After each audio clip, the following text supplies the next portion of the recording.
Washington is at it again. Another hearing, more excuses, and a desperate demand for your money. But here's the truth they don't want you to hear. This agency is broken, and they're blaming you for it. Stay right here, because I'm exposing how they waste your tax dollars and why it has to stop now. Give a moment here to talk about the cuts and efficiencies, and I would be interested in hearing from private employers.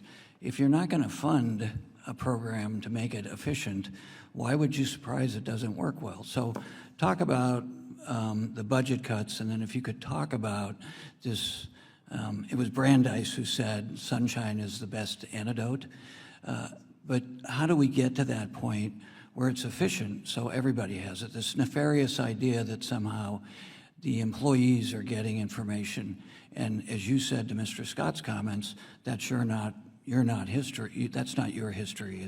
You're trying to help with a settlement that is both efficient and is acceptable to both parties. So speak to both, cutting the budget, and then we added money in the No Surprise Act, so that helped the budget. Speak to the budget problems, but then this accusation from the majority that there are nefarious things going on that benefit the one side as opposed to working with both sides to a mutually agreed, acceptable settlement and conclusion. Thank you. I will do my best in the remaining time to answer all of that. On the budget cuts, I mean, I think it is ironic to have a conversation about additional reporting at a time when the agency's personnel has been cut so much. And the budget cut is important to understand in the context of the personnel cuts that it creates. If the agency can only support 640 employees, all told, which is what the FY26 budget request is for. That is not just 640 investigators. That's the investigators, that's economists, that's reg writers, that's benefits advisors, that's also people that handle personnel, travel, those kinds of things. There's an accounting function. It is everything that the agency does in 640 people. And at its peak, the agency had close to 1,000. So it is, in that context, tiny for the obligations that it has, and that the timeliness problem is going to get worse. And I just wish the conversation we were having, it's not coming at a point where the agency has been given a fair chance to do everything that it can to close investigations in a timely manner, for example. Instead, it's been resource-starved. It's been trying to figure out how to make do with less and less and less. And one function is that investigations are going to take longer. That is going to be another consequence of the budget cuts. On this issue of the trust and the relationship between the agency and its various stakeholders, I mean, I have a few thoughts. First is, just as Mr. Golombek, observed in his opening statement, that he doesn't view the agency as playing the same role that it used to. I would say the same is true of the private defense bar in particular, which has become, over the years, far more antagonistic. Another cause of untimely investigations is that the private defense bar increasingly tells their clients that they shouldn't cooperate with EBSA. They shouldn't help us get to the bottom of it. What we really want to do is get in, get the documents, figure out the problem, fix it, and move out. The agency's goal is to solve problems voluntarily. It's in no one's interest for the agency to start bringing lawsuits on everything. And what we want to try and do is have an efficient process that works for plan sponsors, works for the agency, but importantly also works for participants and makes sure that their rights are actually being realized. Thank you. I yield back. All right, the gentleman yields, and I think we have no more questions. I want to now recognize well, first I'll give my closing statement, and then, well, actually, the ranking member gives his closing statement. Would you like to close out your side? You did a good job on questions, by the way. Oh, thank you, Mr. Chairman. Collegiality. Maybe it'll come back, Mr. Banducci, and then you can come back as well. Well, I do appreciate that, and although we've had some serious disagreements, this is something I think it would really be constructive, Mr. Chairman, to have a conversation about. With the increase in denials that we had hearings about in this subcommittee over the last couple sessions, your predecessor, Mr. Good, who is no longer a member of Congress, we actually worked to try to make corrections in a bipartisan way.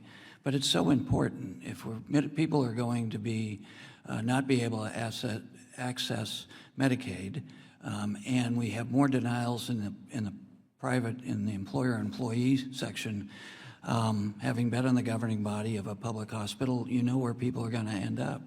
They're going to end up in the emergency room with critical care. So if we don't get this right, it affects the whole system. If you cut police, unfortunately, there are going to be people who do bad things. You've got to have the appropriate level of funding so that people like Mr. Kawar can work in good faith with both parties. So I would just say, Mr. Chairman, there's an opportunity here. I'm afraid that ethical behavior more and more in our culture, politically and business-wise, is making it harder for us to get people to do the right thing without regulators.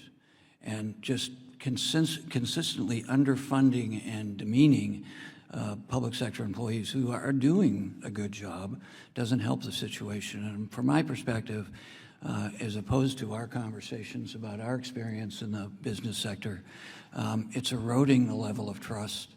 And in this case, where you've got denials going up and the efficiency of the system unfortunately not working, it would be really a wonderful opportunity for us to work together to see if we could fix some of the challenges we have. And just defunding it and blaming the people who are left, I don't think speaks well to our institution as trying to engage in problem solving. Mr. Banducci and Mr. Kawar, I have the feeling in a former setting the two of you could go into a room and negotiate a lot of this for everybody's benefit, particularly all of the American taxpayers, consumers, and high road business owners, both public and private. So with that, Mr. Chairman, these bills don't solve the problem. I would argue that it would be better for us to take a deep breath, wait for the Inspector General's report, and engage in constructive, bipartisan, heavy work. Welcome back to Jace Manhwa.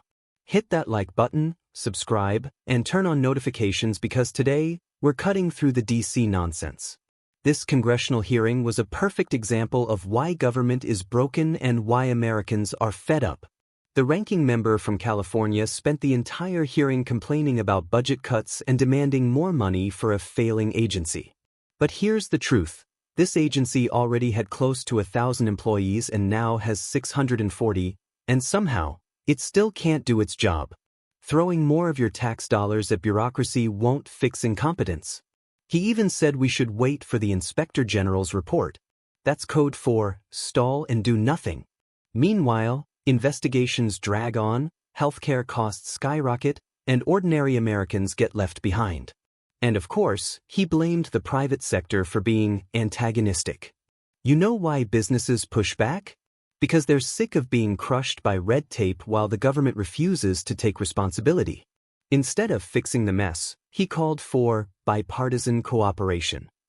Translation: both parties spend more and nothing changes. What we need isn't more hearings or more excuses, we need real accountability, smaller government, and leaders who actually stand up for the people paying the bills. If you're tired of watching Washington waste your money while lecturing you about why they need even more of it, hit that like button, subscribe to Jace Manhwa, and share this video. We're done with the excuses. It's time to demand results.